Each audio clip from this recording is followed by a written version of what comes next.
안녕하십니까. 영양교사 임용을 담당하고 있는 서윤석입니다. 반갑습니다. 우리 새해 들면 우리 뭐예요? 계획을 세우죠?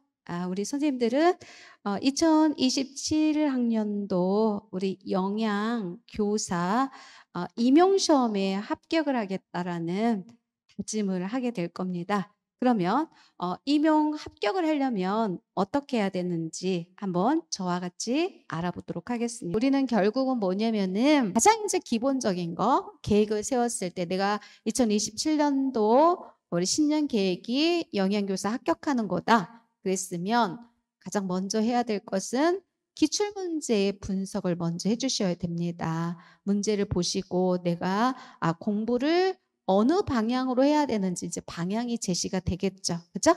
그러고 나서 이제 합격 전략을 세우셔야 됩니다. 그래서 합격 전략을 세우는 방법은요. 제가 지금 띄워놨죠. 어떤 방법으로 합격을 해야 되는지 한번 하나하나 보도록 하겠습니다. 우선 합격 전략을 세우는 방법은 4가지인데요. 이 4가지 중에서 가장 저는 중요한 것이 뭐냐면 우선 전략을 세울 때 저를 어떻게 해야 될까요? 신뢰하셔야 돼요. 저 교수님을 믿고 1년 동안 수업을 받게 되면 내가 합격할 수 있다. 그리고 저는 약속을 하면 그거를 지켜줍니다. 그래서 어떻게 해서라도 여러분들을 합격시키려고 제가 노력을 할 겁니다. 그래서 일단 저를 신뢰를 한 다음에 우리가 어떻게 해야 되냐면 1년이라는 뭐예요? 마라톤을 가야 돼요. 그럼 우리는 뭐예요? 계속 달려야 되잖아요. 그럼 계속 달리려면 가장 먼저 해야 될 것이 우선 건강을 먼저 챙기셔야 됩니다. 건강을 채우려면 우리는 뭐예요? 영양교사니까 너무 잘 알잖아요. 잘 먹어야 되고, 잘 자야 되고, 그죠? 그리고 뭐예요? 반드시 운동하셔야 됩니다. 기초 체력이 있어야 되기 때문에. 그리고 스트레스를 상당히 많이 받잖아요. 공부할 때. 그러니까 그 스트레스를 해소하는 방법을 반드시 가져야 됩니다. 이걸 먼저 가지셔야 돼요. 건강. 그다음에 또 어떻게 해야 돼요? 육체적인 건강뿐만 아니라 멘탈이 강해야 돼요. 그죠? 나는 할 수 있어. 어떠한 시련에도 나는 극복하고 할 수 있어. 이런 멘탈을 키우셔야 됩니다. 그걸 먼저 해놓으시고 난 다음에 우리 4가지 전략을 보는 거죠. 그럼 우선 4가지 전략에서 가장 중요한 게 뭐라고요? 학습 계획표를 작성하는 겁니다. 그 학습 계획표는 반드시 어떻게 작성해야 되냐면 기출문제 경향을 파악해야 돼요. 그래서 10개월 플랜을 체계적으로 세워야 돼요. 왜요? 저희들이 1월 3일 날 개강을 하잖아요. 1월부터 우리 11월 넷째 주에 시험을 보는데 11월은 공부할 수가 없어요. 그러니까 뭐예요? 10월 달까지 어떻게 하는 거예요? 이 플랜을 잘 짜야 돼요. 그리고 11월은 계속 내가 공부했던 거 잃어버리지 않게 반복하는 훈련이거든요.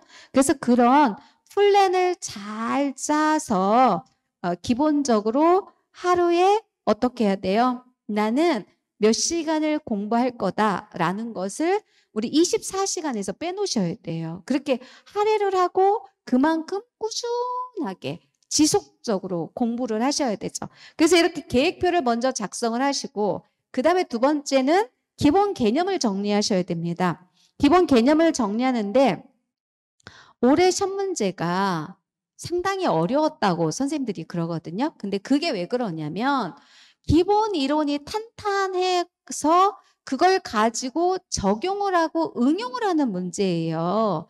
그렇기 때문에 우리는 뭐예요? 기본이 없이는 얘를 공부를 할 수 없다라는 거예요. 그래서 한 과목당 우리 몇 개의 책을 이용해야 되냐면 3개권의 책을 이용해야 돼요. A라는 출판사, B라는 출판사, C라는 출판사 이렇게 나오거든요.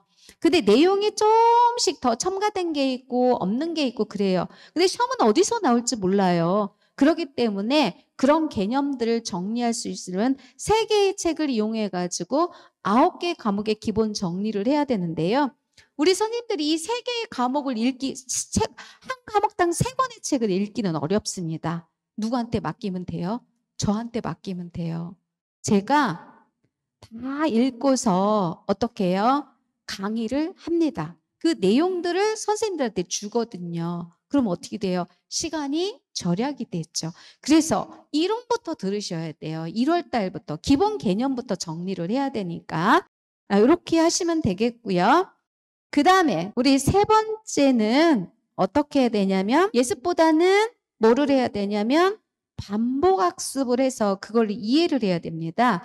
그래서 저는 예습하라 소리는 안 해요. 그렇지만 오늘 배운 내용은 반드시 어떻게 해야 돼요? 집에 가서 자기 나름대로 정리를 해서 내 것으로 좀 만들어 달라라고 얘기를 합니다. 반복학습이죠. 그래서 이 반복학습을 해야 뭐를 물어봤을 때, 질문을 했을 때 어떻게 할 수 있어요? 말을 할 수 있어야 돼요. 그 개념이 머리에 서 있어야 말을 하잖아요. 근데 뭘 질문하면 버벅거리고 있으면 그거는 안 되잖아요. 그렇기 때문에 계속적으로 반복적으로 받아주시면 되겠고요. 그 다음에 4번째는 어떻게 해야 되냐면 아무리 내가 개념 정리를 잘했어도 인풋만 시켜놓은 거잖아요.